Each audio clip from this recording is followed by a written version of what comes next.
ما به دشمن امید نبندیم، برای برنامه هامون منتظر موافقت دشمنان، کسانی که با ما این منافات نداره با اینکه با همون دشمن آدم در یه جایی تعامل هم بکنه، مانعی نداره، اما امید به اون نبندید، اعتماد به دشمن نداشته باشید.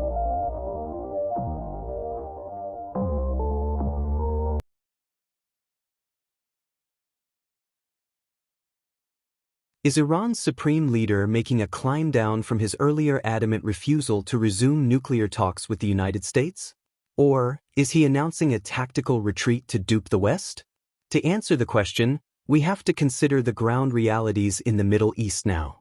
Iran and its Lebanese Islamist proxy, Hezbollah, threatened to significantly retaliate the targeted assassinations of Hezbollah operations head, Fuad Shakr, in Beirut on July 30th, and Hamas leader Ismail Haniyeh in Tehran on July 31st. That retaliation has not happened, or at least not yet.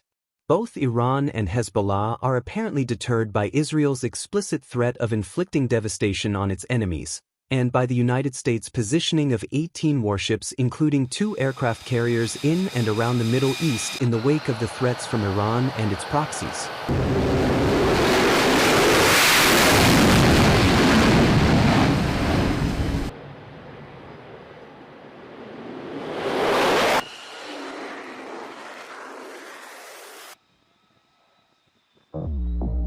Why the Supreme Leader made this sudden turnaround? One possible explanation is that Iran wants to secure a U.S. offer of nuclear concessions, including more sanctions relief. Another theory is that Iran thinks its willingness to resume nuclear talks with the U.S. will get the U.S. to pull back its forces from the region. Given the escalating tensions in the Middle East, it is likely that the U.S. will be happy to accept any offer that will de-escalate the situation.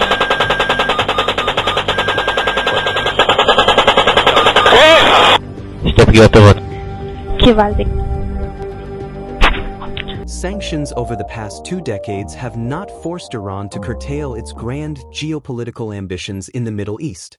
Iran continues to pose a major threat to the region. Can the world turn a blind eye to Iran? Iran is establishing naval bases in the Mediterranean Sea and the Red Sea. Iran seeks to control the Horn of Africa and the entrance to the Red Sea, an international maritime choke point. Through the Houthis, Iran has crippled shipping via Suez Canal. Iran is said to be just 1 or 2 weeks away from having weapon-grade enriched uranium necessary for nuclear weapon. Ayatollah Ali Khamenei cannot be expected now to go back into the Joint Comprehensive Plan of Action, the nuclear deal signed between Iran and 5 permanent members of the UN Security Council plus Germany in 2015 to limit Iran's nuclear program in exchange for sanctions relief. Iran's supreme leader will wait till November this year to see who wins the US presidential election. If Trump wins, there will be no deal. Even if a deal is made, Iran is not expected to turn the clock back to enriching uranium to 3.5% or even to mid-level 20%. But it has all the ingredients for nuclear weapon ready. It will be only a matter of time before Iran transitions from the present stage to the next stage of having nuclear weapon.